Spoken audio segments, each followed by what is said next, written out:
c'est peut-être plus sympa pour vous. Autoriser.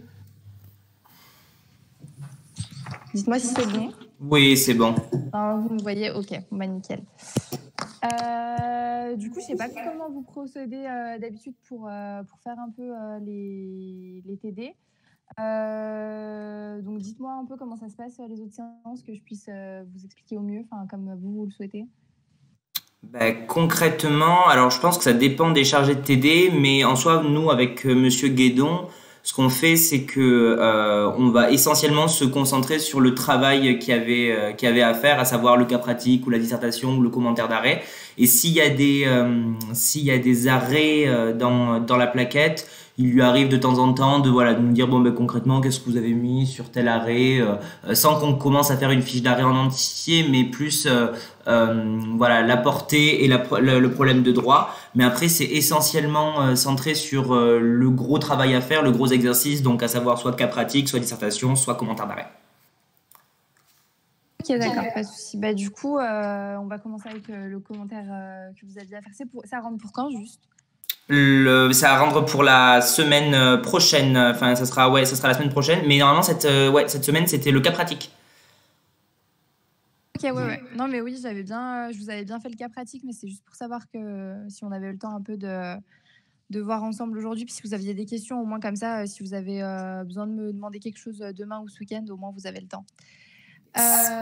Du coup, si ça vous va, on commence avec le cas pratique directement. Et puis, si vous avez des questions, n'hésitez pas à me les demander par le chat ou même à l'oral.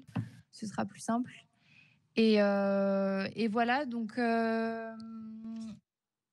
cas pratique en l'espèce, vous aviez eu du mal ou pas, que je sache un peu sur quel point appuyer. Enfin, de toute façon, je vais vous faire tout le cas pratique, mais si jamais il y a un des points où vous aviez plus de mal que d'autres, n'hésitez pas à me dire, que je puisse insister dessus.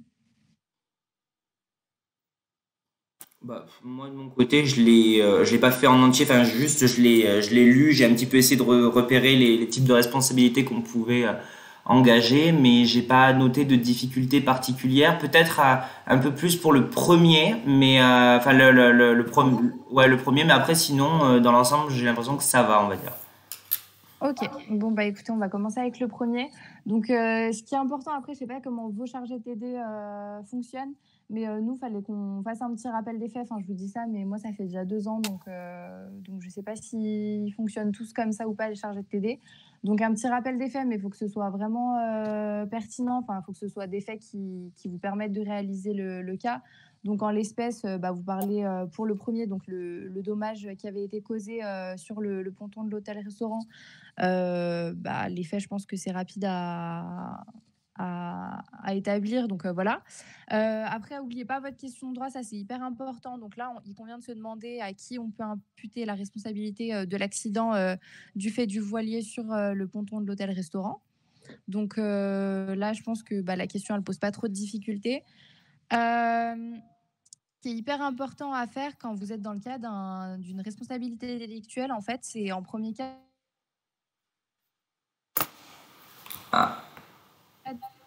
Et peut-être vos chargés de TD vous l'ont dit, mais c'est hyper important parce qu'en fait, il y a un principe de non-cumul des deux responsabilités, c'est-à-dire que vous ne pouvez pas poursuivre quelqu'un sur la responsabilité délictuelle et contractuelle. Donc là, votre séance, elle est essentiellement sur la responsabilité délictuelle, donc ça pose pas de souci, mais je pense que c'est quand même important de le mettre et que vos chargés de TD, ils vont vraiment attendre que vous le fassiez, même si là, la séance est centrée sur la responsabilité délictuelle.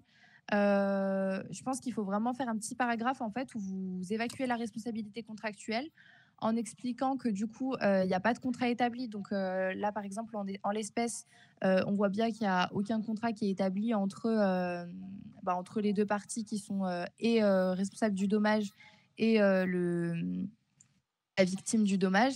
Et du coup, là, à ce moment-là, vous partez sur la responsabilité délictuelle. Donc, je pense que c'est premier. Parce que si vous ne faites pas, en fait, à un moment donné, il y a forcément votre chargé de TD qui va vous dire pourquoi vous partez sur la délictuelle et pas la contractuelle. Parce que sinon, en fait, c'est plus simple, on va dire, de partir sur la contractuelle et c'est plus intéressant. Donc, il faut l'évacuer en l'espèce parce qu'on voit bien qu'il n'y a pas de contrat. Du coup, on va rentrer dans le cœur du cas pratique, là, en établissant le type de responsabilité délictuelle. Donc, je pense que vous l'avez vu en CM, mais vous pouvez établir un régime spécial. Donc, par exemple, le responsabilité du fait des choses, etc. Donc là, il faut vraiment que vous vous centriez et que vous vous posiez la question de quelle responsabilité délictuelle je vais mettre en place, en fait. Et la première chose à faire dans ce cas-là, c'est de montrer que vous pouvez engager déjà une responsabilité délictuelle en général. Donc pour ça, il faut établir un dommage, un fait et un lien causal entre le dommage et le fait. Donc, en l'espèce, bah, je sais pas si vous voulez que je vous fasse toute la correction, qu'on interagisse. En fait, dites-moi si ça vous arrange, en fait. Soit je vous explique un peu le cas pratique, comment moi je l'ai fait, comment je l'ai rédigé, ou sinon vous pouvez passer éventuellement, enfin me poser des questions, etc. Donc dites-moi comment vous préférez qu'on fasse ou si je continue comme ça. Là, pour le coup, bon, ouais, tout ce qui va être poser la question de droit, rappeler les faits, tout ça, bon, en soi, ça, on était un petit peu, enfin, on le sait et tout ça. Après, ça dépend des chargés de TD aussi. Où est-ce qu'on le met, quand est-ce qu'on le met, tout ça. Est-ce qu'on est obligé de le mettre? Ça dépend aussi des chargés de TD. Mais pour le coup, moi, je sais que notre chargé de TD nous a dit que le prof de CM, donc Monsieur Gou, était quand même assez attaché à du coup rappeler le dommage, mais quand on rappelle le dommage, il fallait bien distinguer le dommage du préjudice. Il nous avait dit voilà que Ouais. Monsieur Gou leur avait implicitement signalé que pour lui c'était assez important de bien faire la distinction. Donc voilà. Enfin, après ça c'est ce que notre chargé de TD nous a dit. Hein, voilà. Mais c'est vrai que dans le rappel du dommage, enfin dans l'établissement du dommage, c'était important. Et on a eu une séance. Tu m'entends? Tu m'entends? Oui, là c'est bon. Oui. Mais il y a ouais, là c'est bon, mais il y a des fois où ça coupe. Ça va. Donc voilà. Et en fait, oui, parce qu'on avait eu une séance où on avait fait un cas pratique. Et en fait, justement, nous, on n'avait pas forcément établi le dommage comme il fallait, tout ça. Et il nous avait dit que c'était quand même assez important d'établir le dommage pour ensuite, bah oui, voilà, partir sur tout ce qui était le lien causal. Et puis aussi, surtout, bah voilà, expliquer quel type de responsabilité on pouvait engager. Ouais, c'est ça. En fait, c'est hyper important parce que si vous caractérisez pas le dommage, enfin, en fait, c'est des 3 conditions. Donc, comme je vous ai dit, dommage, le fait et le lien causal. Si, en fait, vous caractérisez mal le dommage, après, c'est difficile, en fait, de partir sur une responsabilité délictuelle parce que, bah, enfin, il faut ces 3 conditions, du coup, pour l'engager. Donc là, en l'occurrence, le dommage, je pense que c'est relativement simple à caractériser. Donc, on voit qu'il y a eu une dégradation non, je reprends juste le cas pratique. Une dégradation partielle du ponton de l'hôtel-restaurant. Donc, ça, c'est clair que c'est le dommage qu'il faut caractériser. Mais il faut bien que vous précisiez que vraiment les 3 conditions, en fait, elles apparaissent dans votre cas pratique. Donc, c'est-à-dire que vous mettez les 3 conditions et qu'ensuite, en l'espèce, vous mettez en l'espèce, on pourrait caractériser le dommage par le fait de la dégradation du ponton. Pour le fait, mettre que c'est dû en fait, enfin que c'est le fait, c'est le détachement du bateau et l'impact. Expliquer qu'en fait c'est dû au fait que le bateau se soit détaché et qu'en se détachant, il ait heurté le ponton, qu'il y a eu le dommage et que le ponton a été endommagé. Parce qu'en fait, si vous établissez pas bien le dommage ni le fait, c'est difficile après de dire qu'il y a eu un lien entre les deux et que vous pouvez engager la responsabilité délictuelle. Fallait juste faire du coup un petit paragraphe là-dessus en expliquant tout ça pour engager la responsabilité délictuelle. Et une fois que vous avez fait ça, à ce moment-là, vous pouvez engager une responsabilité particulière en fait.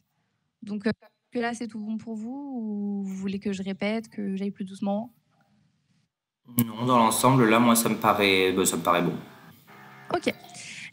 Ensuite, donc, moi, je suis partie sur la responsabilité du fait des choses. Donc, en vertu de l'article 1242, alinéa 1 du Code civil. Et pour ce type de responsabilité, On dit ça aussi en fait dans votre majeur, c'est bien si vous mettez vraiment les 2 conditions, enfin qu'elles soient bien visibles. Donc, le fait de la chose et la détermination du gardien. Donc après, au niveau du fait des choses, je sais pas si vous aviez pensé, à la même chose. Enfin, je pense que oui, puisque c'était un petit peu le plus simple à caractériser. Pour le fait des choses, ça s'entend du rôle actif de celle-ci dans la réalisation du dommage. Donc, le fait de la chose, elle est présumée lorsque la chose est en mouvement et est entrée en contact avec les biens de la victime. Donc là, je ne sais pas si vous, dans votre cours, je vous avoue que je n'ai pas eu le temps de regarder votre cours en long, en large et en travers parce que j'ai pas en cette semaine. Mais je ne sais pas si votre prof vous a mis une JP ou si vous en aviez trouvé une de votre côté. Enfin, là, je pense que c'est bien si vous pouvez juste en mettre une pour tous les restes des cas pratiques. Je vous ai mis plein de JP à utiliser. Mais c'est vrai que pour celle-là, je n'ai pas eu le temps de chercher. Donc, c'est bien que vous mettiez que le fait qu'en fait, la chose était en mouvement et qu'elle est entrée en contact avec les biens de la... ça caractérise vraiment le fait de la chose. Donc ça, après, je vais peut-être regarder une fois qu'on finit le Discord. Je vais voir si je vous trouve une JP, comme ça au moins je vous la balance sur le groupe et ce sera plus simple pour vous. Et du coup, bon, même si vous trouvez pas de JP, c'est pas grave, vous pouvez quand même le caractériser comme ça. Et quand l'espèce, en fait, vous expliquez que le bateau, il était en mouvement et que c'est le fait que le bateau soit en mouvement et qu'il ait heurté le ponton qui caractérise en fait le fait de la chose. Donc à ce niveau-là, je pense que les conditions, elles sont remplies. Et ce qui vous permet, en fait, une fois que vous avez caractérisé le fait de la chose, de pouvoir partir sur la détermination du gardien, parce qu'en fait, la détermination du gardien, c'est ça qui va faire que vous engagez la responsabilité de telle ou telle personne. Donc là, en l'espèce, on peut se poser la question, se dire, est-ce qu'on engage la responsabilité du propriétaire du bateau, étant donné que c'est quand même lui le gardien présumé, ou est-ce que du coup, on peut se dire, la société, on lui avait confié le bateau pour réparation, est-ce que c'est à elle d'assumer les responsabilités du dommage? Du coup, on va passer à la condition de la détermination du gardien. Donc, elle est déterminée par l'arrêt Franck en date du 2 décembre 1941. Mais il existe également une présomption de garde qui est à la charge du propriétaire.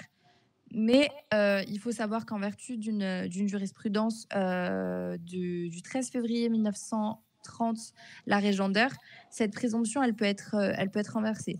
Donc à ce niveau-là, je m'explique, c'est-à-dire que quand vous êtes propriétaire de la chose, vous êtes présumé à être son gardien, mais qu'en vertu de cette jurisprudence, si vous arrivez en fait à démontrer que c'était pas vous au moment des faits, au moment du dommage, qui remplissiez les caractéristiques de la garde de la chose, alors vous êtes exonéré de la responsabilité. Donc c'est vrai que là c'est intéressant parce qu'en l'espèce, on voit que le monsieur a confié son bateau à une société pour réparation.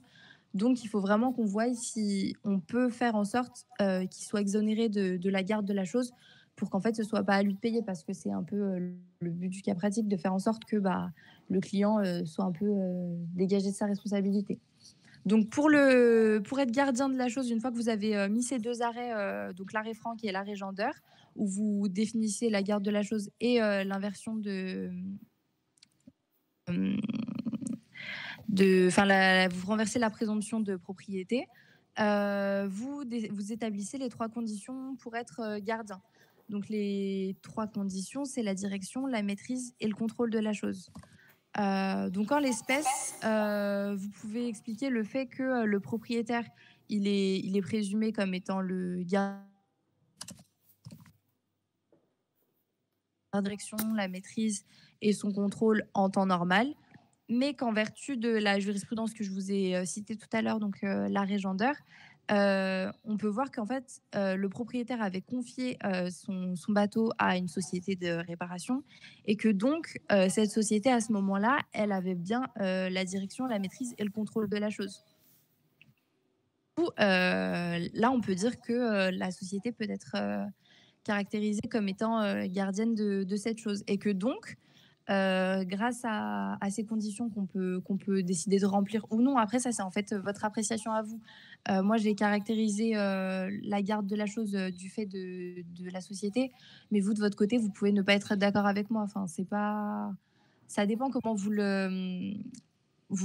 l'expliquez et comment vous le défendez. Mais moi, de mon côté, j'ai engagé la responsabilité de la société de naufrage.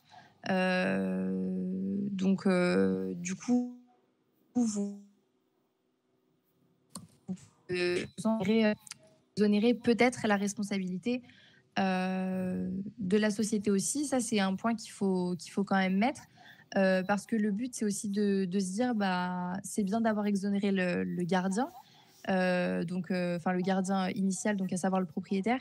Mais est-ce que la société, elle va être exonérée elle aussi de sa responsabilité? Donc moi, je suis partie sur un autre paragraphe après en disant qu'on pouvait trouver des causes d'exonération. Donc en ce sens, il y en a trois. Il y a la force majeure, il y a la faute de la victime et la faute du tiers. Donc la faute de la victime et la faute du tiers, j'ai pas spécialement détaillé dessus parce que je trouvais pas ça intéressant dans la mesure où on voit bien que non, il n'y a pas eu de faute du propriétaire du ponton pour montrer le dommage. Il n'y a pas eu de faute d'un tiers. Donc là, en fait, pour moi, il n'y a même pas besoin de faire un long panel en fait en expliquant pourquoi il n'y a pas de faute. En ce qui concerne la force majeure, c'est vrai que c'est intéressant de le démontrer là et je pense qu'il faut que vous le développiez. Après, c'est vraiment une appréciation personnelle. Moi, j'ai fait comme ça et je pense que c'est intéressant, mais comme je vous ai dit, ça dépend comment vous le démontrez et comment vous souhaitez aborder le devoir. Donc, au niveau de la force majeure, on sait que c'est si et seulement si il y a un fait certain, un fait extérieur, imprévisible et irrésistible. Donc, donc là, vous mettez bien les conditions de la force majeure. Et donc, il faut aussi préciser que le gardien ou le propriétaire de la chose, il peut, dans ce cas-là, s'exonérer totalement de sa responsabilité quand la force majeure, elle a été causée dans sa totalité et qu'on peut la prouver. Donc, ça, c'est un petit peu la majeure qu'il faut que vous mettiez pour essayer d'exonérer le considération personnelle. La société, on peut dire qu'elle est spécialisée dans ce milieu. En fait, c'est une société qui travaille dans le milieu maritime. Et donc, on peut se dire, bah, elle pouvait prévoir une forte houle, comme nous a précisé dans le cas pratique, et que le danger, en fait, qui se présentait, il est prévisible, en fait. Enfin, c'est pas quelque chose qu'on ne pouvait pas prévoir. Et que donc, pour moi, la houle, elle peut pas remplir le caractère imprévisible. Donc, j'ai même pas cherché à regarder les autres conditions parce que bah, s'il y en a une qui est pas remplie, on peut pas caractériser la force majeure. Mais du coup, pour moi, la société naufrage, elle est responsable du fait du bateau l'hôtel qui a heurté pardon l'hôtel-restaurant et que en l'espèce vous pouviez pas exonérer sa responsabilité. Donc voilà, pour le premier cas, je pense que c'est comme ça qu'il fallait faire. Après, c'est pas forcément une correction qui est juste et qui est universelle. Quelqu'un d'autre pourra avoir fait complètement différemment et avoir les bons raisonnements. Mais il faut vraiment qu'en fait, vous insistiez sur vos mineurs parce que je sais que quand j'étais en L2 en droit des obligues, pendant le premier semestre, ce qui me faisait un peu défaut, c'est de pas assez en fait détailler la mineure. Et n'ayez pas peur de vraiment expliquer et dire pourquoi cette condition est remplie. Parce qu'au final, la majeure, votre chargé de TD, là, vu que vous m'avez dit que c'était le TD qui était noté, il va pas forcément regarder les majeures parce que lui, il le sait, vous allez presque tous mettre les mêmes. Et ce qui est vraiment intéressant, c'est comment vous démontrez en fait et comment vous amenez le correcteur vers vous. Donc là, je vous ai fait une correction un peu rapide, mais voilà. Donc, si vous avez des questions pour ce cas, n'hésitez pas à me dire, ou même des remarques, quoi que ce soit. Alors, il y a une question qui a été posée par Pauline Guillaume, c'est on ne parle pas de préjudice, donc c'était au début quand on détaillait tout ce qui était dommages, fait générateur et lien causal. Elle se demandait si on ne parlait pas de préjudice, ou du moins où est-ce qu'on en parlait. Mais juste, vous mettez... Enfin, ils sont où les messages? Parce que moi, j'en ai... Alors là, ils sont dans deuxième année, normalement, dans le salon textuel, en haut, deuxième année.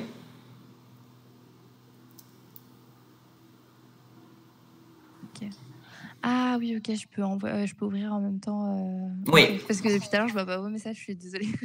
Non, mais il n'y a pas de souci, t'inquiète.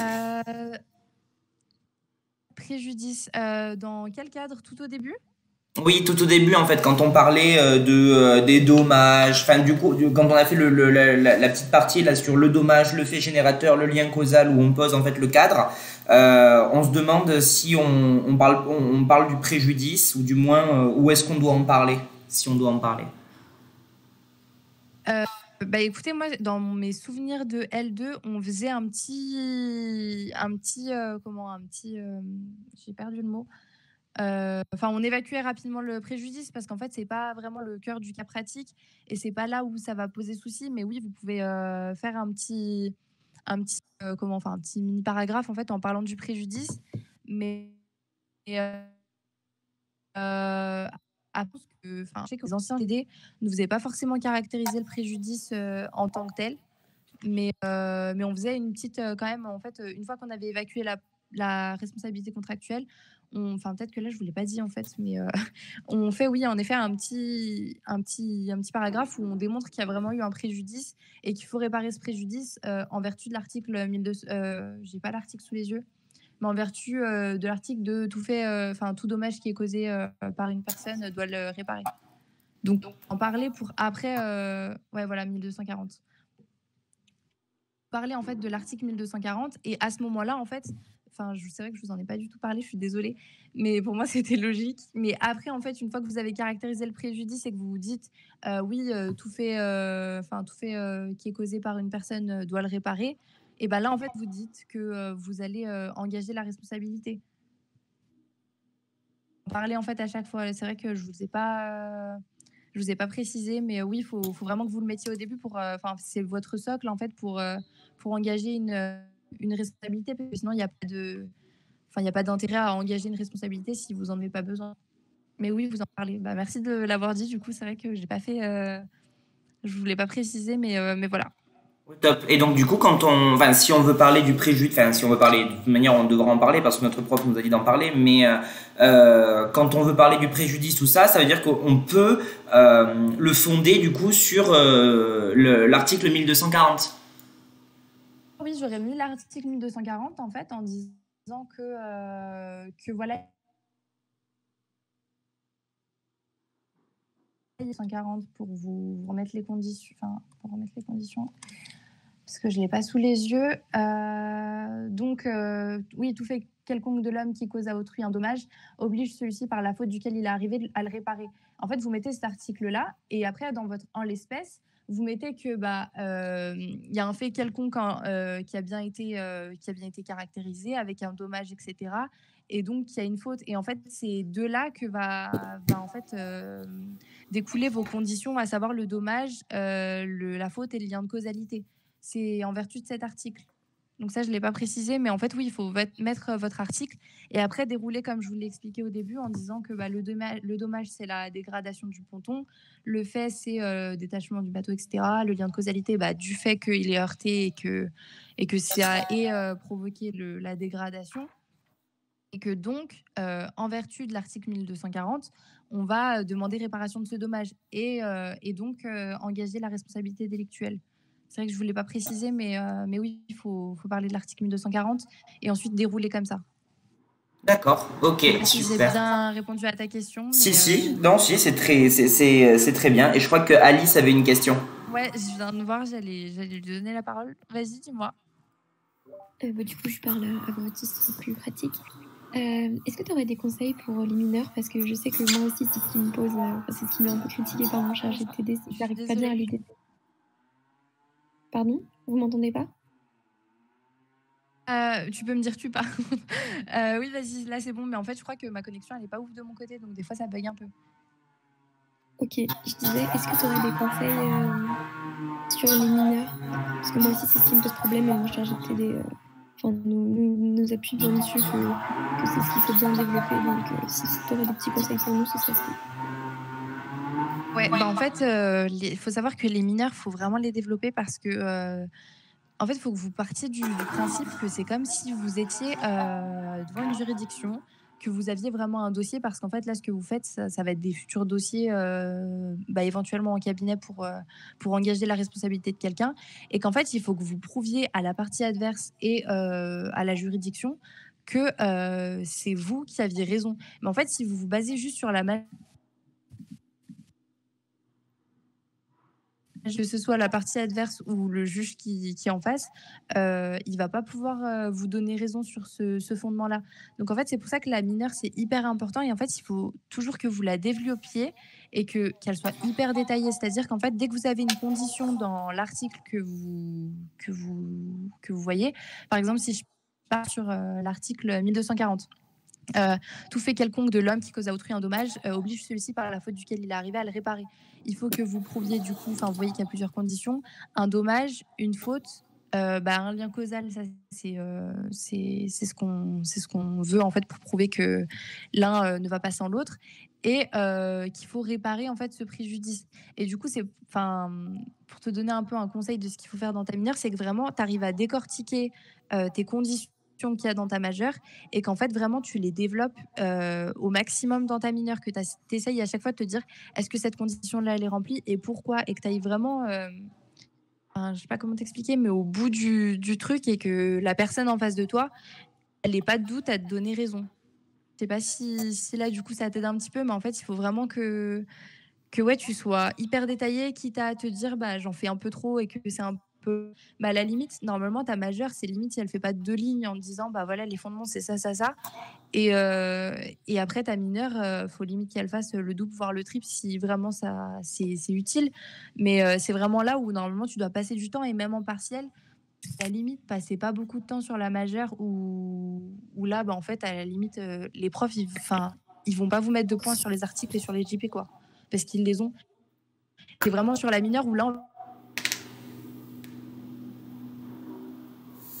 n'hésitez pas à détailler. Après, je sais pas comment vous donner d'autres conseils là-dessus, parce qu'en fait, c'est propre à chaque cas pratique, et juste essayer de bien détailler et de rattacher à chaque condition, quoi. Donc, je sais pas si je t'ai répondu, si c'était clair, si, si t'as encore une question. Non, c'est super, merci.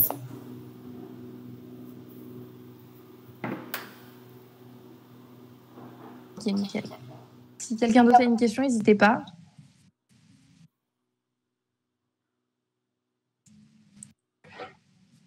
Alors, je vois que Pauline, elle est en train d'écrire, donc je vais peut-être attendre avant de commencer la mineure. Ici, c'est le développement sur les causes d'exonération.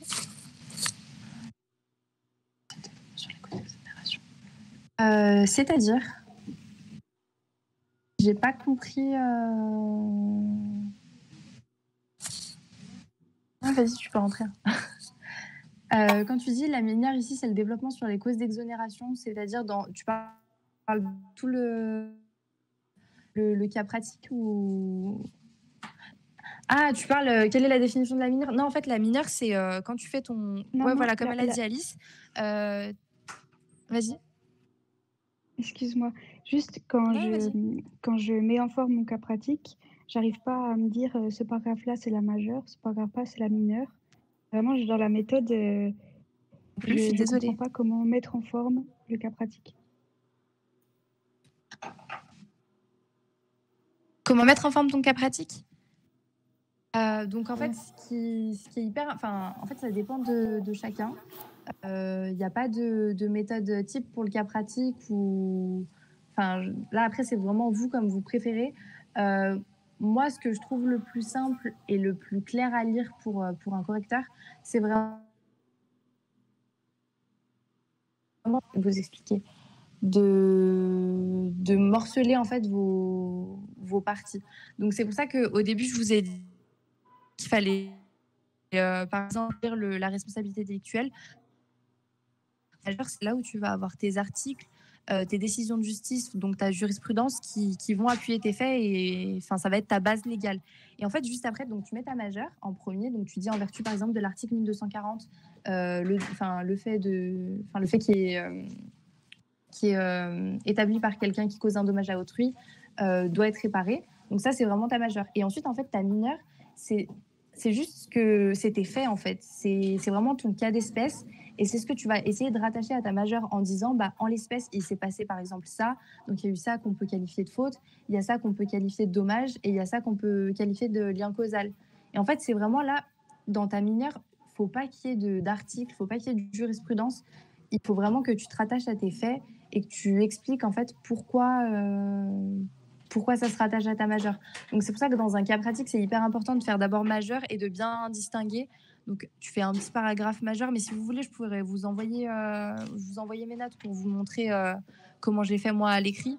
Mais en premier, tu mets ta majeure, ensuite tu mets ta mineure, et là tu mets une petite conclusion, mais la conclusion elle est hyper simple en fait, parce que faut juste expliquer pourquoi tu qualifies telle chose. Mais et ensuite, une fois que tu as fait ça pour un problème ou un petit point dont tu avais besoin, tu passes à la suite et tu refais tout le temps comme ça en fait, majeur, mineur, conclusion. Et ta mineure, il faut vraiment que ce soit que des faits. Je sais pas si ça répond à ta question ou si ta question était plus... C'est bon, ok. N'hésitez pas à me dire si je vois pas toutes vos questions, parce que c'est gênant de pas mettre d'articles, mais uniquement des jurisprudences. Non, tu peux...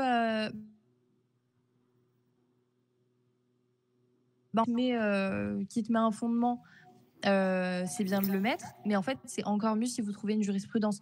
Parce qu'en fait, la jurisprudence, elle va être là pour vraiment appuyer votre cas d'espèce et vous montrer que devant une juridiction, tel fait ou tel autre fait a été jugé comme ça. Et vraiment, là, si vous trouvez des JP, c'est encore mieux. Et ce qui est bien, c'est quand vous pouvez mettre les deux. Enfin, si vous pouvez mettre un fondement législatif et après mettre une JP, c'est bien. Mais si vous mettez qu'une jurisprudence, à mon sens, c'est pas trop un souci. C'est important quand même de mettre un fondement juridique, ça, faut pas passer à côté. Du coup, voilà, est-ce que j'ai répondu à toutes vos questions? Après, je vois que personne n'est en train d'écrire, donc je pense que c'est bon. Mais n'hésitez pas si après vous voulez qu'on vienne à la fin du cas pratique sur celui-là encore. Du coup, on va passer au deuxième. Donc le deuxième, pour me remettre, c'était un incendie qui avait été provoqué par Julien, donc fils de monsieur et madame, parce qu'il jouait avec un briquet. L'enfant avait échappé à la vigilance d'un centre d'éducation où il se trouvait depuis 6 mois. Donc là, pareil, vous faites un petit rappel des faits comme vos chargés de TD vous ont expliqué. Mais il ne faut pas non plus que votre rappel des faits il soit trop long, parce qu'en fait, après, sinon, vous allez perdre du temps en fait en partiel. Enfin là, vu que vous êtes en TD, vous avez le temps de le faire chez vous si vous avez envie.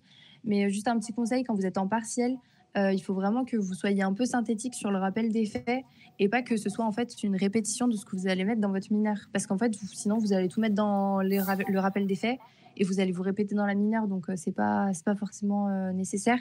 Mais vous mettez les faits rapidement. Donc votre question de droit, ça comme vous faites d'habitude, en se demandant quelle responsabilité on de Julien. Comme tout à l'heure, en fait, après, c'est toujours le même schéma. En premier, vous évacuez tout de suite la responsabilité contractuelle. Parce que s'il y a un contrat, comme je vous ai dit, il y a un principe de non-cumul de la responsabilité délictuelle et contractuelle en vertu d'une jurisprudence. Je ne sais pas si ça, c'est vraiment utile de vous étaler là-dessus. Je sais que mon ancien chargé... Ah mince, ça a coupé pour tout le monde. En fait, ça a fait une petite coupure, mais en soi, moi j'ai compris ce que tu disais après, mais en fait tu disais qu'il fallait bien séparer la responsabilité délictuelle de la responsabilité contractuelle, et parce qu'il y avait un principe de non-cumul, et justement tu allais l'expliquer. Bon, ça va. Donc il y a un principe de... peut-être qu'il faut que je vais enlever ma caméra, alors si c'est peut-être ça qui... Vous m'entendez mieux là, ça coupe pas? Écoute, oui, ça va. Vas-y, continue et puis on verra de toute manière. Ça coupe toujours. Ok. C'est vrai qu'à ce niveau-là, je sais pas quoi faire puisque je suis en Wi-Fi en plus, donc normalement c'est bon. Fibre, donc. Alors attendez. Non, ça va. Alors attendez, je vais essayer de. Bon, je vois que pour certains ça fonctionne et d'autres non, donc Bon, bah, je continue, je suis désolée, mais je vais continuer comme ça. Donc, comme je vous disais, il y a un principe de non-cumul. Donc, je sais que quand nous, on faisait nos cas pratiques, il fallait qu'on en parle rapidement, mais vous ne faites pas un grand étalage là-dessus. Mais si jamais vous voulez la JP qui établit ce principe, c'est celle du 21 janvier 1890. Donc, il y a une interdiction en fait de choisir entre la responsabilité contractuelle ou délictuelle.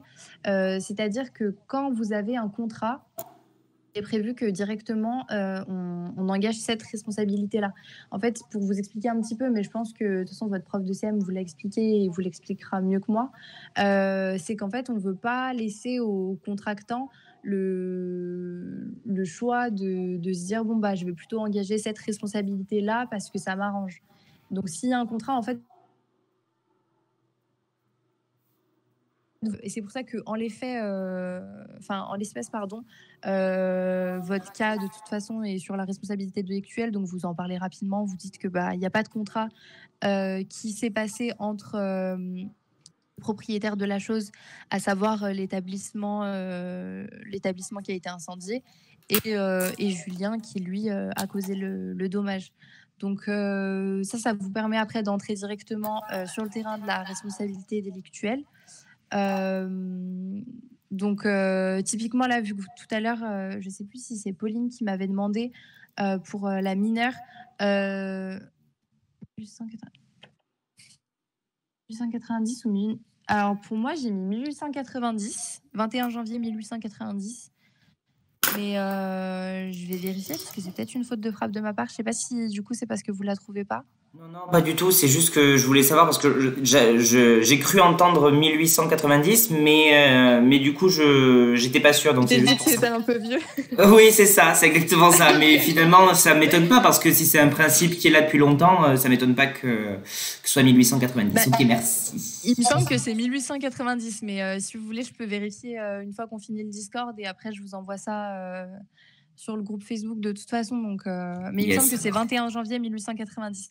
Donc voilà, là, vous écartez rapidement la responsabilité contractuelle et du coup, vous faites une petite phrase de conclusion en disant que du coup, on entre sur le terrain de la responsabilité délictuelle. Mais comme je vous ai expliqué, c'est vraiment hyper important que vous fassiez cette petite aparté en écartant la responsabilité contractuelle parce que sinon, vous allez perdre des points, je pense, parce que moi, je me souviens que sur certains cas pratiques, au début, je le qualifiais pas forcément parce que pour moi, c'était un petit peu logique qu'on soit sur le champ délictuel. Mais et sur ce sujet, mais dans un cas pratique général, vous ne le saurez pas forcément, il faudra le qualifier. Donc voilà, une fois que vous avez fait ça, vous établissez le type de responsabilité délictuelle. Donc comme tout à l'heure, là je vais passer rapidement parce que c'est toujours le même schéma, mais vous mettez l'article 1240 avec les 3 conditions pour engager la responsabilité délictuelle, à savoir le dommage, le fait et le lien de causalité. Donc en l'espèce, le dommage, c'est assez logique, c'est l'incendie qui a été réalisé sur le bâtiment, qui a causé du coup en partie sa dégradation. En ce qui concerne le fait, c'est le fait que le fils de monsieur et madame jouait avec un briquet. Et le lien de causalité, c'est bien le fait que du fait du jeu de l'enfant avec son briquet, ça ait causé l'incendie sur le bâtiment et que cet incendie a causé la dégradation des locaux. Donc là, vous passez rapidement, mais il faut quand même le faire. Et vous dites que du coup, en conclusion, on peut bien engager la responsabilité délictuelle du fait de ces événements-là. Ensuite, il faut vous poser en fait la question de quelle responsabilité vous allez engager. Donc là, je suis partie sur la responsabilité des parents du fait de leur enfant parce que c'est un régime spécial, pardon, qui est établi en vertu de l'article 1242 alinéa 4 du Code civil. Donc, c'est le fait qu'un père et une mère qui ont l'exercice de l'autorité parentale sont responsables des dommages causés par leur enfant mineur qui habite avec eux. Et en fait, ça, c'est vraiment votre majeur que vous allez établir. Et l'article, c'est 1242 alinéa 4 du Code civil. Merci, Janice. Et du coup, quand vous citez cet article, vous voyez bien que de cet article découlent plusieurs conditions qui devront être réunies afin d'engager ce type de responsabilité. Donc, les conditions qui ressortent, il y en a 5. Il y a le lien de filiation, la minorité, le fait dommageable de l'enfant, l'exercice de l'autorité parentale. Et quand je dis l'exercice, c'est même pas en fait la possession de, enfin, c'est même pas que le fait que vous ayez l'autorité parentale, c'est vraiment le fait que vous l'exerciez, et la cohabitation. Donc là, je vais vous les détailler de toute façon. Donc on va commencer par le lien de filiation. Donc en fait, dans votre majeur là, juste pour vous structurer un peu votre cas pratique, parce que du coup vous avez rien sous les yeux et j'essaye de faire en sorte que dans votre tête, ce soit clair. Vous mettez l'article 1242 alinéa 4, vous expliquez, enfin, vous l'article, 5 conditions doivent être réunies et vous les listez dans la majeure. Enfin, moi, j'aurais fait comme ça en tout cas, je les liste. Lien de filiation, minorité, fait dommageable de l'enfant, exercice de l'autorité parentale et cohabitation. Donc, en ce qui concerne le lien de filiation, qui est établi, c'est un lien qui est établi entre l'enfant et ses parents. En l'espèce, vous n'avez pas spécialement d'informations sur le lien de filiation, mais on peut le présumer à partir du moment où on ne vous dit pas texto qu'il n'y a pas de lien de filiation. Je pars du principe qu'il faut le présumer parce que sinon le cas pratique il n'a pas d'intérêt en fait. Et puis c'est une question sur laquelle on ne se pose pas trop de questions en général quand vous êtes parent d'un enfant, c'est que vous avez un lien de filiation avec lui en général. Mais bon, si ce n'est pas le cas, ce sera précisé dans le cas pratique. Donc vous dites que pour le lien de filiation entre l'enfant et les parents, il n'y a aucun souci. En l'espèce, on va le présumer. En ce qui concerne la minorité de l'enfant, qui est la deuxième condition, en l'espèce, pareil, vous dites qu'il semblerait qu'il le soit. Il n'y a aucune condition aucune précision, qui est faite à ce niveau-là. Donc, moi, je l'ai présumé. Et troisième condition, le fait dommageable de l'enfant. Donc là, c'est bien que vous citiez un arrêt d'assemblée plénière en date du 9 mai 1984. La deuxième condition, c'est la minorité. En fait, alors je précise minorité de l'enfant, mais un mineur qui est non émancipé. C'est-à-dire que si l'enfant, vous voyez que dans le cas pratique, il est mineur, par exemple, il a 16 ans, mais qu'on vous précise qu'il est émancipé, là, la condition, elle n'est pas remplie. C'est bien, en fait, minorité de l'enfant, mais non émancipé. Là, en l'espèce, il n'y a pas d'information. Donc, pour moi, il est mineur et non émancipé. Donc c'est rempli. Du coup, troisième condition, fait dommageable de l'enfant. C'est un arrêt d'assemblée plénière. Alors, attendez, je vais vous le noter. Assemblée plénière en date du 9 mai 1984. Je vous le note comme ça, vous n'avez pas à le noter. Assemblée plénière, 9 mai 1984, en vertu duquel l'acte qui a causé le dommage, il n'est pas censé être fautif. C'est-à-dire que là, vous n'êtes pas censé prouver que l'enfant a commis une faute pour engager sa responsabilité. Donc là, vous citez bien cet arrêt pour montrer que ce n'est pas nécessaire. Et voilà. Donc ça, je pense que c'est hyper important parce qu'en fait, il me semble qu'il y a eu un changement de jurisprudence à ce niveau-là. Avant, il fallait prouver la faute de l'enfant. Aujourd'hui, c'est plus le cas. On n'a plus besoin de la prouver. Donc c'est bien si dans le fait dommageable, vous pouvez caler en fait cette jurisprudence pour montrer que vous n'avez pas besoin de la prouver. Je vois qu'Yannis est en train d'écrire.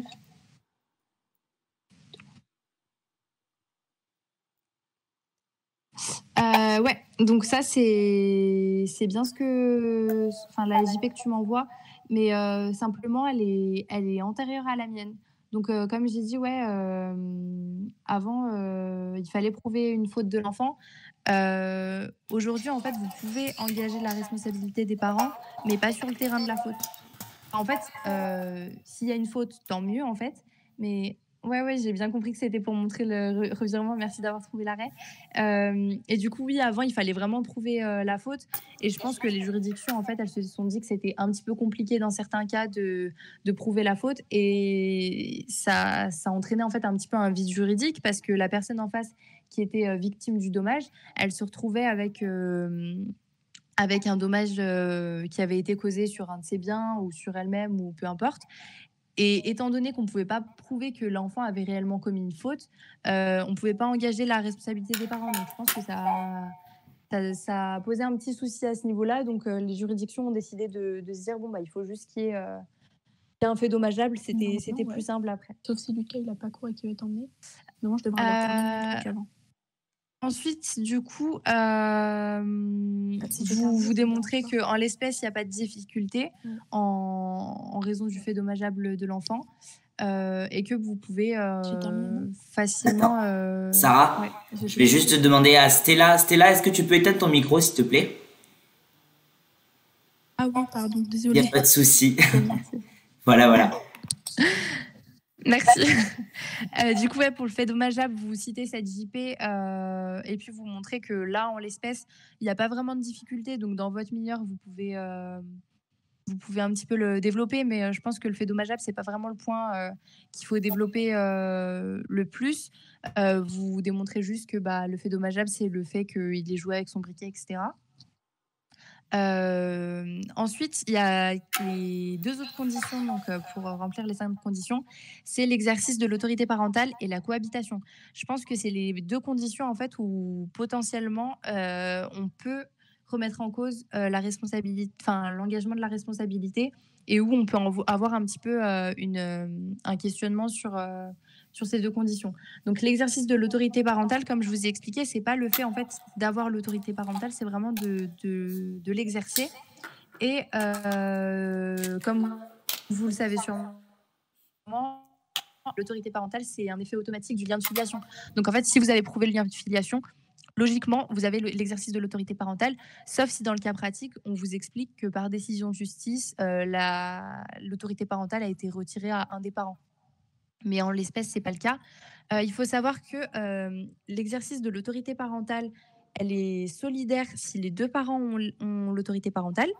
Et si par contre, il n'y en a qu'un qui la possède, seul le parent qui l'exerce sera responsable du fait de son enfant. Donc, c'est-à-dire que, imaginons, une mère a l'autorité parentale de son enfant, mais le père ne l'exerce pas. Vous ne pouvez pas après engager la responsabilité du père parce que lui, du coup, il ne l'exercera pas et que cette condition ne sera pas remplie uniquement pour lui, donc on ne pourra pas l'engager. Donc voilà, donc vous expliquez ça rapidement et en l'espèce, en fait, vous n'avez pas énormément de détails, en fait, je trouve, dans le cas pratique à ce sujet-là. Donc personnellement, je l'ai supposé. J'ai dit qu'en l'espèce, on supposait que les parents de Julien, donc monsieur et madame Linotte, avaient l'autorité parentale sur leur enfant du fait du lien de filiation qu'on avait également présumé. Et que donc, pas de difficulté ne se poser en l'espèce. Donc, ce qui nous amène en fait à ensuite développer la 5e condition, à savoir la cohabitation. La cohabitation, je pense que vous l'avez vu en cours, c'est la résidence en fait habituelle de l'enfant.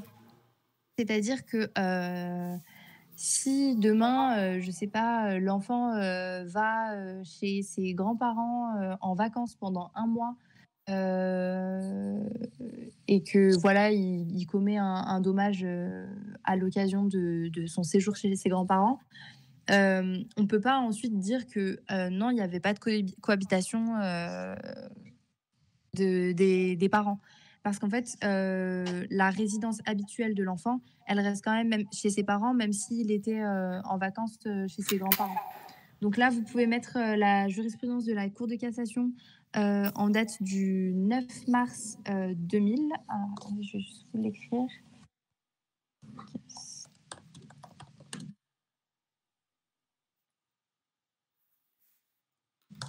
C'est pour la cohabitation résidence habituelle de l'enfant. Voilà. Donc, vous pouvez citer cet arrêt. Et donc, comme je vous ai expliqué précédemment, le fait de confier temporairement un enfant ne fait pas cesser la cohabitation. Donc là, en fait, je pense que c'est vraiment sur cette condition qu'il y a un réel débat dans le cas pratique. Parce qu'en fait, en l'espèce, on nous dit que cet enfant a échappé à la vigilance d'un centre d'éducation où il se trouvait depuis près de 6 mois. Donc en fait, personnellement, là, j'ai pas une réponse claire et précise parce que je pense qu'on peut pratique vers 2 solutions. Soit, il vous semble judicieux, de dire: «Bah, non, on peut pas l'engager parce que ça fait 6 mois», ouais, c'est ça, Tom. Soit vous vous dites: «Bah, on peut pas l'engager parce que ça fait 6 mois qu'il est en centre d'éducation» et du coup, la cohabitation, on peut éventuellement se dire: «Est-ce que, on la bah, on considère qu'elle est toujours d'actualité ou pas?» Hem, Moi, je serais tentée de dire que, c'est un petit peu, alors même on a pas sur oui, voilà. Donc soit vous partez du postulat qu'en vertu de la jurisprudence qui a cité, alors je sais pas comment tu t'appelles, je suis désolée, mais un arrêt du 16 novembre 2000, par exemple, oui, quand vous êtes, dans un établissement scolaire Juliette, OK. Merci Juliette. Là, vous êtes, ça supprime pas la cohabitation avec les parents, mais là, en l'espèce, c'est vrai que c'est un centre d'éducation, donc je sais pas, en fait, combien de temps il restera et le souci, c'est qu'en fait, quand vous parlez d'internat, au final, la cohabitation, elle reste quand même chez vos parents. C'est-à-dire que vous restez, vous restez là-bas. Donc moi, perso, j'ai dit que elle restait, elle restait possible cette condition, enfin qu'elle était valide et que du coup, vous pouviez engager la responsabilité des parents du fait de leur enfant. Mais après, c'est question d'interprétation. Comme a dit Juliette, soit vous utilisez la jurisprudence et vous dites, bah, en vertu de cette jurisprudence, puisqu'on a démontré que pour un établissement scolaire, la cohabitation ne cessait pas, on peut dire en l'espèce que la cohabitation de 6 mois non plus. Moi, personnellement, c'est ce que j'ai fait. J'ai qualifié les 5 conditions et j'ai dit que c'était le cas. Mais après, si c'est bien fait et si c'est bien développé, et ça, je pense qu'on vous le reprochera pas.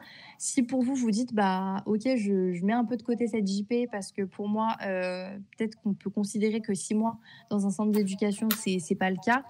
Vous pouvez après partir sur la responsabilité du fait d'autrui, comme a dit Tom.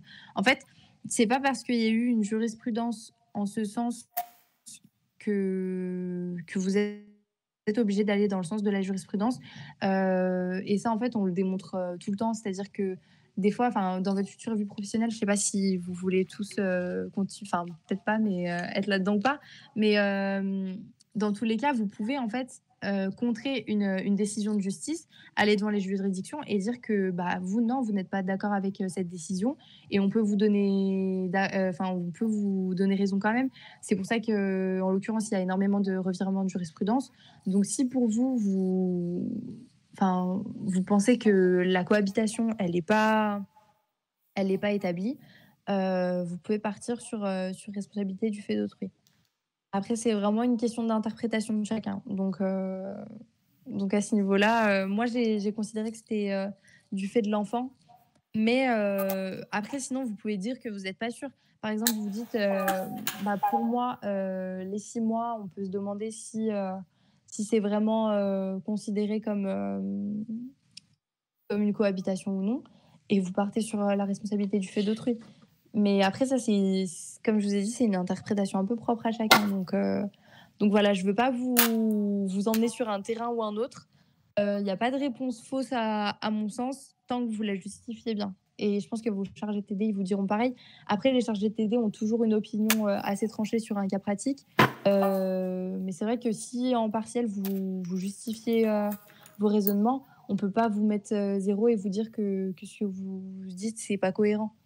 C'est juste, c'est là en fait où l'importance des mineurs, elle doit vraiment, c'est là où la mineure doit vraiment être bien rédigée parce que c'est là où vous allez démontrer pourquoi vous, ça vous pose un souci, cette condition, pourquoi vous êtes d'accord ou non avec le fait que la condition soit remplie, et où on va vous mettre les points. Parce qu'en fait, si vous mettez juste une majeure et que dans la mineure, c'est un petit peu vide, on va pas pouvoir vous suivre dans votre raisonnement. Donc, c'est pour ça, là, il faut vraiment que vous expliquiez pourquoi vous êtes d'accord ou non avec la cohabitation. Moi, j'ai dit qu'il y avait quand même cohabitation, mais vous pouvez partir sur responsabilité du fait d'autrui. Je vois qu'on peut faire du syllogisme pour... Oui, ah oui, ça, je l'ai pas précisé.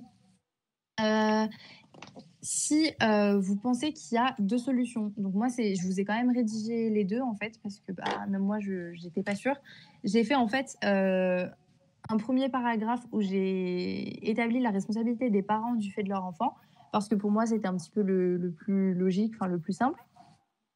Donc, vous mettez votre majeur, votre mineur avec vos conditions, comme je vous ai démontré, et votre conclusion. Et en fonction de cette conclusion, soit vous êtes d'accord et vous faites qu'un syllogisme là-dessus, soit vous estimez qu'il y a 2 solutions, et dans ce cas-là, vous faites vraiment 2 syllogismes distincts.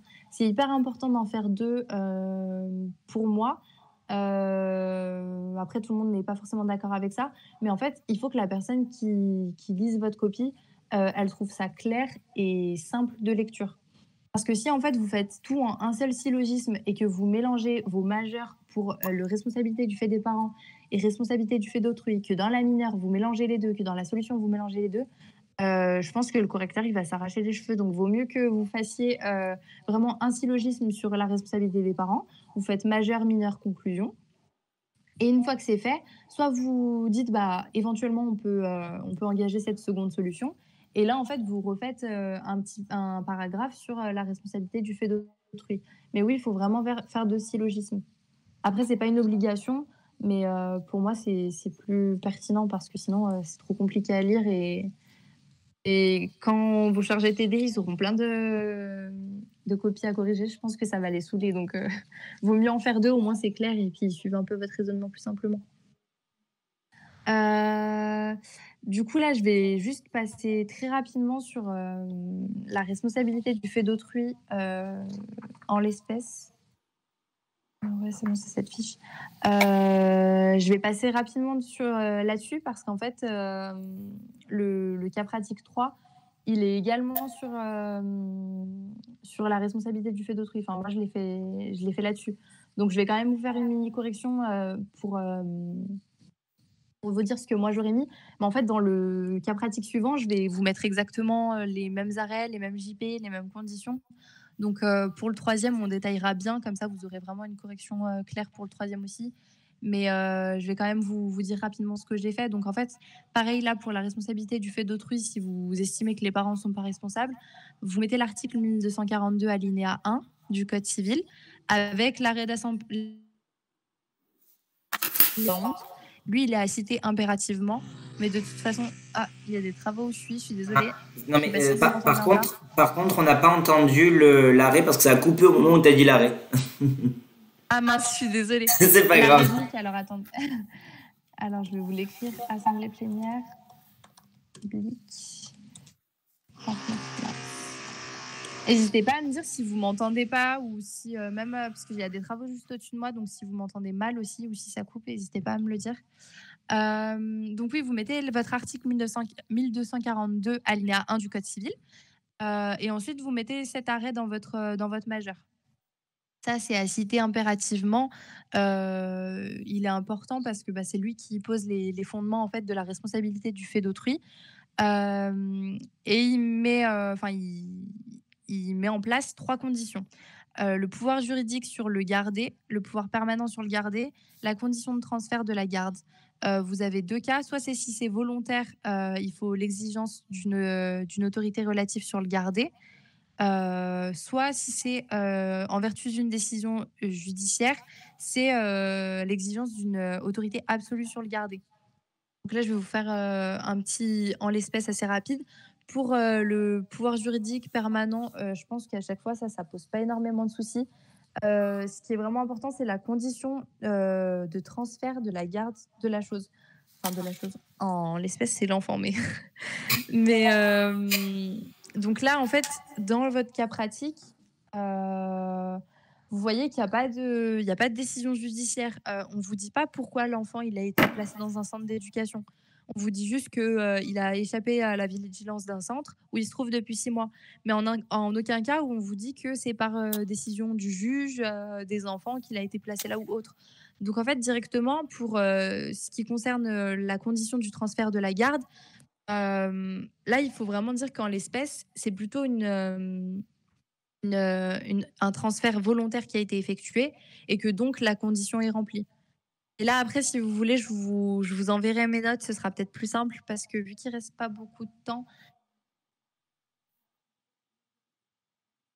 dernier, je vous explique rapidement, mais de toute façon, je vais vous expliquer en fait tous les fondements et tout. Ce sera les mêmes, mais pour le cas pratique d'après. Donc, c'est pour ça que je passe rapidement, mais je vous enverrai mes notes. Et du coup, en l'espèce, vous pouvez dire que si pour vous, le pouvoir juridique, le pouvoir permanent et l'autorité relative sur le gardé est établi, alors vous pouvez engager la responsabilité du centre d'éducation. Encore une fois, c'est vraiment à l'appréciation de chacun. C'est soit vous estimez que ces 3 conditions sont remplies, soit c'est pas le cas, mais voilà. Mais dans tous les cas, si jamais vous estimez que la troisième condition, c'est le transfert de la garde. Et en fait, dans le transfert de la garde, il y a 2 possibilités. Soit le transfert a été fait de manière volontaire, vertu d'une décision de justice. Est-ce que l'on peut tu fais des choses de briquet? La responsabilité, tu fais des choses. Non.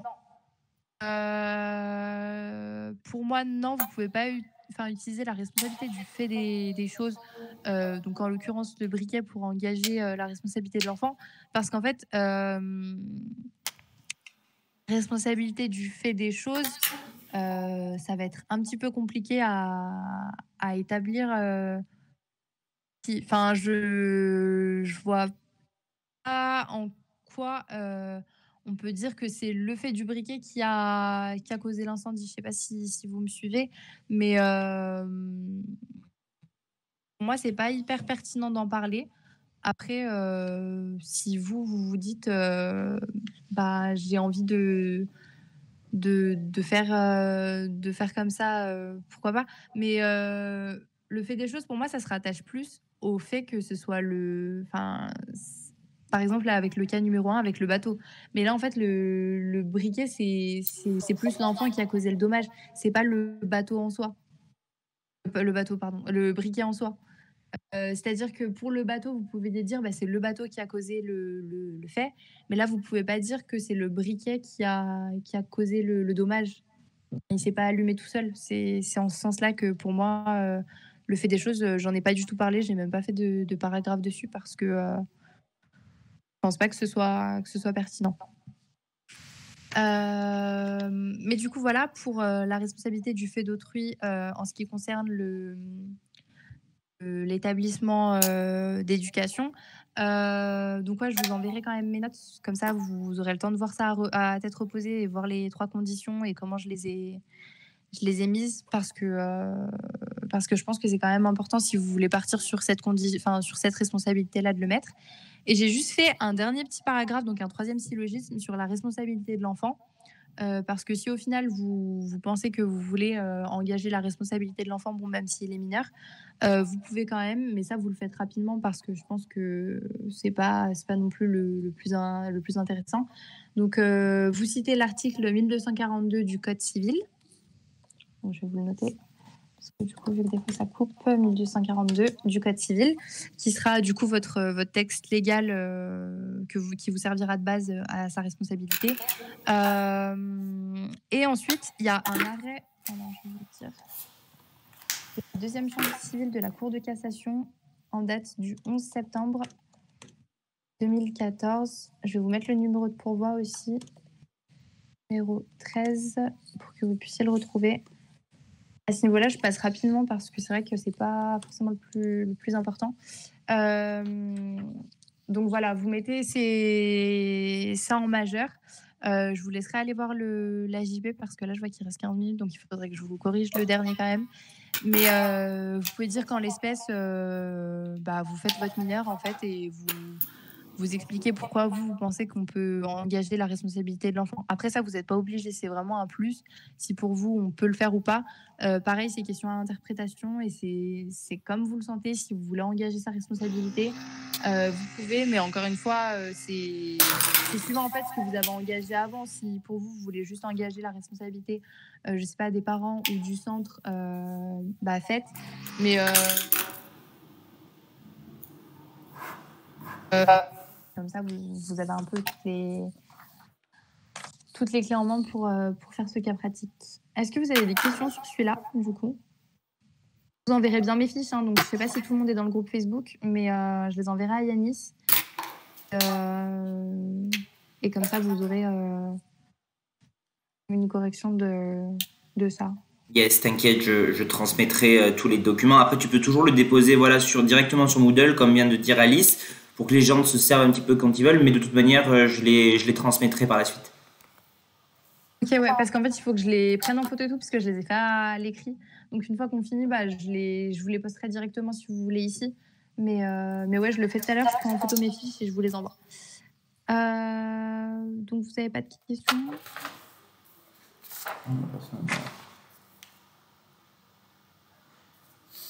Ok. Bon, du coup, je passe au dernier cas pratique. Après, n'hésitez pas quand même à me dire si vous avez engagé un autre type de responsabilité. Pour le fait des choses, moi, je ne suis pas spécialement d'accord, mais c'est pas, encore une fois, c'est pas parce que moi, je ne suis pas d'accord que vous pouvez pas quand même le mettre. Pour vous, il y a un type de responsabilité que vous pouvez engager. N'hésitez pas à le faire quand même. Dans ce cas-là, ça ne fait aucun doute. Quelqu'un qui a son micro, mais je ne sais pas qui. Ah bah c'est bon, merci. Ah bah elle est partie. Donc voilà. Nickel, merci. Donc n'hésitez pas après à... Enfin, vous n'avez pas à être d'accord ou non avec moi. Et encore une fois, ce que je vous dis là, c'est pas forcément juste et une vérité absolue. C'est pas parce que moi je rédige ainsi et que je fais comme ça que tout le monde sera d'accord avec moi. Enfin, déjà d'un chargé de TD à l'autre, on sait très bien que les corrections ne sont pas les mêmes. Donc voilà, c'est vraiment, après c'est le droit, quoi. C'est interprétation de chacun. Donc n'hésitez pas à me dire si vous avez fait autrement, si vous pensez que, je sais pas, s'il y a sur certains points où vous n'êtes pas d'accord, etc. N'hésitez pas à me le dire et puis si vous voulez, on en discute. Du coup, je vais me dépêcher à faire le dernier cas pratique.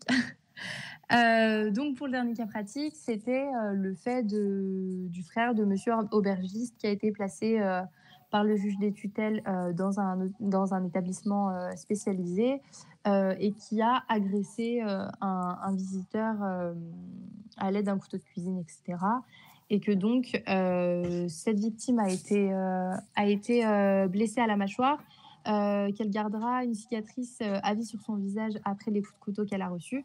Et l'établissement veut engager la responsabilité du frère, donc monsieur aubergiste, afin de puisqu'elle estime que monsieur aubergiste est le frère du coup de l'agresseur et que donc ils veulent engager sa responsabilité. Donc là, vous rappelez rapidement les faits. Donc uniquement ceux qui sont pertinents, donc ceux que je viens de vous citer. Et vous posez bien votre question de droit à vous demander est-ce que monsieur aubergiste peut être tenu responsable du fait de son frère? Est-ce qu'on peut engager sa responsabilité? Si oui, sur quel fondement, etc. Donc, comme tout à l'heure, vous faites un paragraphe pour évacuer la responsabilité contractuelle. Donc, pareil, là, je vais passer rapidement parce que du coup, je vous ai déjà donné une correction tout à l'heure de la manière dont il fallait procéder. Vous dites qu'en l'espèce, il n'y a pas de contrat entre le frère de monsieur aubergiste et la victime et que donc, sur ce point-là, on peut éventuellement entrer sur la responsabilité délictuelle. Faut-il encore qu'on prouve qu'on puisse y aller. Donc oui, comme je vous ai dit tout à l'heure, comme vous l'avez bien précisé, il faut bien mettre votre article 1240 et avec les 3 conditions, à savoir le dommage, le fait et le lien de causalité. Donc ça, toujours dans votre majeur. En l'espèce, Moi, en ce qui concerne le dommage, j'ai dit qu'en l'espèce, on pouvait établir un dommage du fait des blessures qui avaient été causées aux visiteurs. Donc là, vous pouvez développer, en fait, c'est hyper intéressant de développer le dommage, à dire il a eu la mâchoire brisée suite à un violent coup de poing, il a eu une cicatrice qui gardera à vie sur son visage, etc. Donc ça peut être qualifié de dommage. Et c'est en vertu du coup de l'article 1240 que vous avez cité plus haut qu'il y a eu un préjudice et qu'il faut le réparer. Donc en fait, vous citez votre article 1240, vous le copiez-collez ou alors vous le reformulez, ça c'est libre à chacun, et vous dites que en vertu de cela, on veut engager la responsabilité de quelqu'un parce qu'il y a eu un préjudice, vous qualifiez le préjudice, et là, vous mettez les 3 conditions. Donc, comme je vous ai dit, le dommage, le fait et le lien causal. Donc, pour le dommage, je viens de vous le dire. Pour le fait, vous pouvez qualifier le fait en étant l'agression en fait, qui s'est déroulée. Vous expliquez bien ce qui s'est passé. Enfin, là, en fait, c'est... Comme je vous ai dit, vous pouvez développer votre mineur en expliquant exactement comment ça s'est passé, etc. Et pour le lien causal, vous démontrez que c'est du fait de cette agression que monsieur, je ne sais pas comment il s'appelle, il n'y a pas de nom, c'est le visiteur, a eu un dommage. Donc en fait, il faut vraiment rapprocher l'action du frère de monsieur aubergiste et le dommage pour démontrer que c'est du fait de cette agression qu'il s'est blessé, qu'il aura eu des cicatrices à vie, etc. Donc à ce niveau-là, n'hésitez pas à être vraiment complet pour la mineure parce que vu que c'est la condition de base pour engager la responsabilité délictuelle, n'hésitez pas à bien développer le lien de causalité, à expliquer pourquoi selon vous il y a un lien de causalité. Mais bon là, à mon avis, ça fait pas de difficulté que c'est à cause du fait qu'il l'ait frappé et qu'il l'a entaillé, qu'il a des cicatrices et qu'il a des lésions physiques. Donc voilà, vous faites une petite conclusion en disant que la responsabilité délictuelle, elle peut en effet bien être engagée. Personnellement, j'ai fait un premier petit syllogisme parce qu'en fait, à la fin du cas pratique, on vous dit que l'établissement, il veut engager la responsabilité du frère de monsieur aubergiste, du fait en fait simplement que ce soit son frère. Moi, j'ai cité l'article 1942. J'ai pas trouvé de JP, il faudrait que je regarde. J'ai pas eu le temps de regarder, mais si vous voulez, si vous en avez besoin et que vous trouvez pas de votre côté, je peux regarder. Mais en fait, on peut pas engager la responsabilité d'un frère du fait que son... On a une responsabilité, je sais pas moi, de vos parents sur vous, enfin, quoique vous êtes plus mineur, mais il y a une responsabilité du fait des parents, du fait d'un tuteur sur une personne fragile, etc. Mais en aucun cas, il existe un régime qui vous dit que vous êtes responsable du fait de vos frères ou vos sœurs, quoi. Donc là, après, je ne sais pas s'il y a une JP, mais en tout cas, moi, j'ai cité l'article 1242, qu'en l'occurrence, il n'y avait rien qui était dit et que donc on l'excluait. Mais je l'ai fait très rapidement, je l'ai fait en 2 lignes. Donc voilà. Après, si vous trouvez une JP, c'est bien. Mais c'est vrai que je n'ai pas cherché. Mais il faudrait que je regarde. Voilà, et du coup, vous partez directement sur ensuite un autre paragraphe et un syllogisme sur la responsabilité du fait d'autrui. Donc, la responsabilité de la personne ayant le contrôle sur le mode de vie d'autrui. Donc là, il faudrait citer votre article 1242 alinéa 1 du Code civil.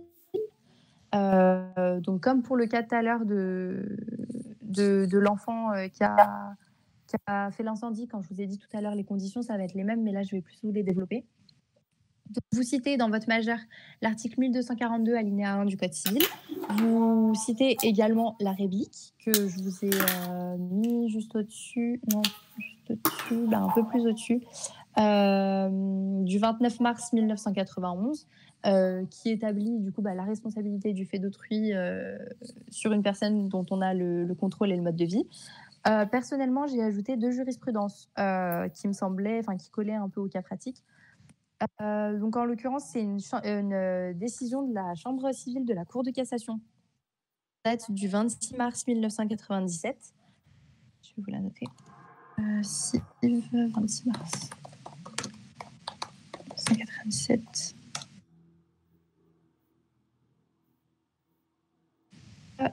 du 7 octobre 2004.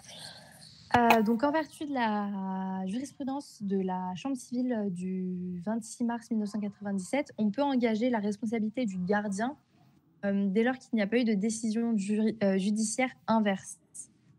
Et en vertu de l'arrêt du 7 octobre 2004, c'est la même chose en fait. Tant qu'il n'y a pas eu de décision de placement par le juge des tutelles qui vient inverser cette responsabilité, en fait, l'établissement sera toujours responsable du fait du contrôle qu'il a sur le mode de vie d'autrui. Donc après, là, je vous invite juste à regarder ces 2 arrêts. Je pense qu'ils seront mieux expliqués dans le code civil. Moi, je les avais trouvés dedans. Donc, vous reprenez juste ces 2 JP dans votre majeur, en plus de l'article 1242 et de la réplique. Là, vous posez à nouveau les 3 conditions. Avoir un pouvoir juridique, un pouvoir permanent et une condition de transfert de la garde. Donc, en l'espèce, pour déterminer ces 3 conditions, vous pouvez dire que le juge des tutelles, il a placé le frère de monsieur aubergiste en établissement psychiatrique. Et que ça, du coup, c'est une décision de justice qui a eu lieu. Et que donc, du fait de ce placement par le juge des tutelles, en fait, le juge a conféré un pouvoir juridique à l'établissement psychiatrique, puisqu'en fait, étant donné qu'il lui dit, bon, vous êtes placé désormais en soins spécifiques, c'est vraiment l'établissement qui a désormais mise sur le patient. Donc, en ce qui concerne le pouvoir juridique et permanent, pour moi, ça posait pas de difficulté parce que c'est un petit peu logique. Par contre, en ce qui concerne la condition du transfert de la garde, comme je vous ai dit tout à l'heure et que là, je vais vous repréciser, il y a 2 transferts possibles. Soit vous avez un transfert qui est volontaire. Donc, en fait, c'est là où vous décidez de placer volontairement la personne. Donc là, il faut une exigence d'une autorité relative sur le gardé. Soit ce placement et ce transfert de la garde a été fait suite à une décision judiciaire. Et là, il faut une exigence d'une autorité absolue sur le gardé. En l'espèce, cette condition, je pense qu'elle pose aucun souci parce que on vous dit que il a été placé par le juge des tutelles. Donc, c'est bien en vertu d'une décision judiciaire qu'il a été placé et que donc, absolu sur le gardé, puisque déjà, on voit que le patient est sous tutelle, qu'en plus, c'est le juge qui a décidé de le mettre là en vertu d'une décision. Ça, c'est hyper important. Il faut vraiment que vous démontriez que c'est en vertu d'une décision de justice qu'il a été placé dans cet établissement. Et que donc, l'autorité absolue sur le gardé, elle peut être démontrée facilement. Et donc, en conclusion, vous pouvez dire que la responsabilité de l'établissement peut être engagée. Après, si vraiment vous voulez aller plus loin, moi, c'est vrai que je ne l'ai pas fait, mais je viens d'y penser. Comme tout à l'heure, on a fait la responsabilité de l'enfant très rapidement. Vous pouvez faire un petit paragraphe sur la responsabilité de monsieur aubergiste. Mais en fait, étant donné qu'il est sous tutelle, je ne sais pas si c'est... Moi, je ne l'aurais pas fait. Je me serais arrêtée là en disant on engage la responsabilité de l'établissement pour faute de surveillance, etc. Parce que il devait le surveiller et prendre les 3 conditions. Alors, attends. Je vais les écrire. Pouvoir juridique, pouvoir permanent et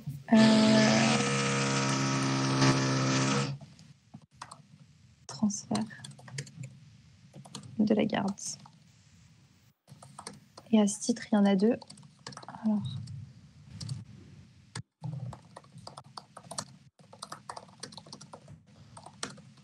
décision de justice.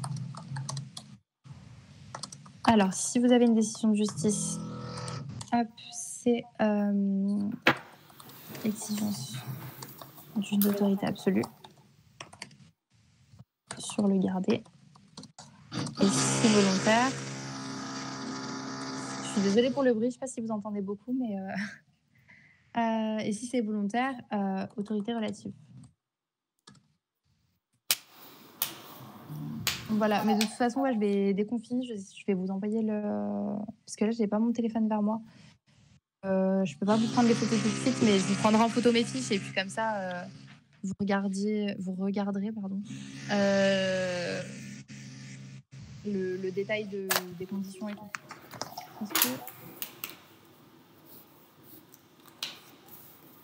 C'est-à-dire du fait que qu'il soit en établissement, enfin qu'il soit fou.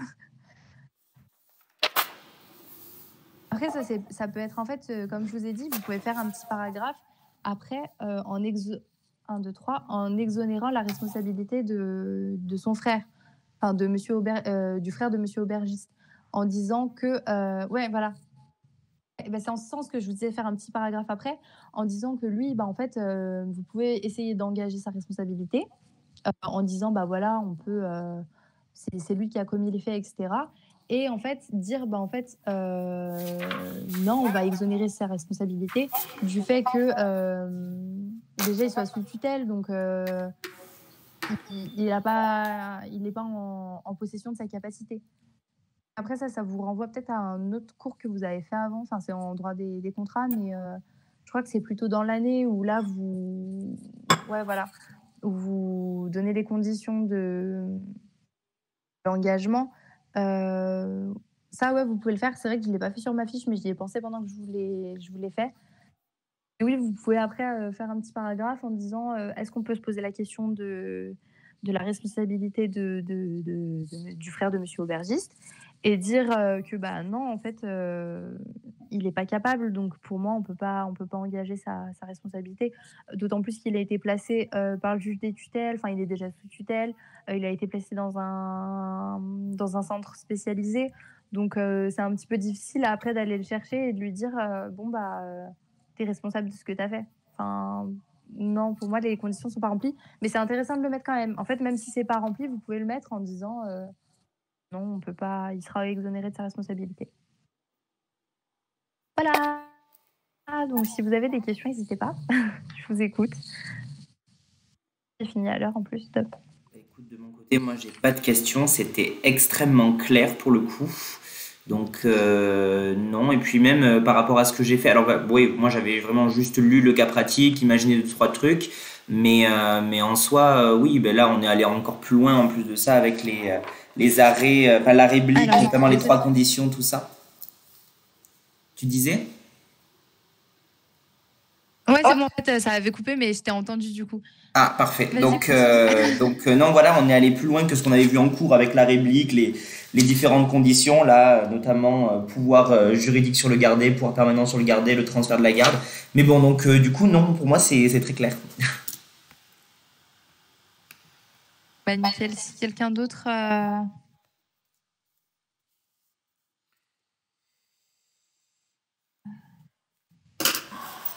Il n'y a pas d'autres questions de magnifique. Après, oui, vas-y. Une dernière petite question. Est-ce qu'il faut qu'on fasse un syllogisme sur comment est-ce que l'établissement pourrait s'exonérer ou quelque chose comme ça? Pas montrer qu'il ne peut pas le faire, du coup, est-ce que ça vaut le coup de terminer par ça? Tu peux si tu veux, si tu as envie d'exonérer l'établissement. Après, je pense que c'est pas nécessaire dans le sens où là, dans le cas pratique, à la fin, on vous dit qu'on veut éclairer Monsieur Aubergiste sur ses éventuelles actions en réparation et en mise en cause. Donc en fait, on est vraiment axé sur est-ce que Monsieur Aubergiste va être poursuivi ou non. Donc, je pense que c'est pas vraiment nécessaire après de dire bon bah l'établissement il sera exonéré. Ça, à la limite, on s'en fiche. Enfin, vous pouvez le faire si vous voulez et si vous avez le temps, parce que là, du coup, je vous parle surtout en partiel, mais allez vraiment à l'essentiel et c'est bien de penser à plusieurs possibilités. Perdez pas de temps sur des questions qui vous sont pas demandées. Si vraiment tu veux le faire, bah, c'est très bien parce que je pense que ça montre que tu es allé plus loin, tu t'es posé plus de questions, etc. Mais vu que on te demande juste en l'espèce pour Monsieur Aubergiste, tu peux t'arrêter là. Enfin après, en gros, ton chargé de TD, il va pas te dire ah bah t'as pas fait l'exonération de l'établissement. Enfin, je pense que c'est tout. Ok, super. Bah, merci encore en tout cas. Rien. Et oui, il faut être, comme a dit Juliette, il me semble, il faut être concis. C'est-à-dire que quand je vous dis de détailler vos mineurs, il faut pas non plus que votre paragraphe fasse 4 pages. En fait, il faut vraiment que vous vous rapprochiez de la réalité professionnelle et à vous dire que si vous allez devant la juridiction avec ça, genre un truc qui chie. Donc imaginez votre chargé de TD comme ça va le faire chier de corriger 10 pages de cas pratiques pour tout le monde. Donc il faut vraiment en fait que ce soit clair, que vous ne perdiez pas dans vos mineurs, mais que quand même ce soit développé et que vous démontriez en quoi ça se rattache à la majeure et pourquoi en fait vous avez Police 8, ça passe. Je pense vraiment que vos chargés de TD vont vous insulter si vous faites. Mais oui, je pense que tu peux tester, tu nous rediras si ça fonctionne. Mais voilà, essayez d'être concis comme a dit Juliette, mais de quand même être précis et de montrer que vous remplissez toutes les conditions. Parce que si vous ne les remplissez pas, c'est vrai que ça pose souci. Si vous avez d'autres questions, si vous avez fait autrement ou si vous pensez faire autrement, si je ne sais pas, quand vous vous mettez ce week-end sur votre cas pratique pour le rédiger, vous voyez que vous pensez à autre chose, vous ne basez pas que sur ma correction. Moi, je vous ai fait une correction et tout. Enfin, je vous ai expliqué un peu comme moi j'aurais fait. Je n'ai pas la science infuse, ce n'est pas une vérité absolue. Donc, n'hésitez pas à faire de vous-même. Et puis, si vous trouvez autre chose, bah, c'est cool. Et puis, voyez si pour vous, ça entre en compte. Est-ce que... Non, pour moi, non, pas de conclusion. En tout cas, moi, j'en ai jamais fait parce qu'en fait, vu que vous avez 3 questions différentes, enfin là, vous avez 3 mini-cas pratiques qui sont différents. À la fin de chaque cas pratique, vous dites si vous pouvez engager telle ou telle responsabilité. Donc, pour moi, c'est pas utile après de faire encore une conclusion en disant oui, du coup, sa responsabilité, elle peut être engagée ou non. Vous avez déjà fait des mini-conclusions avant, donc moi, je le ferai pas. Après, si vous voulez le faire, vous pouvez. Mais c'est vrai que moi, je fonctionnais comme ça, mais pourquoi pas. En partiel, vous allez perdre du temps, quoi. S'il y a d'autres questions, n'hésitez pas.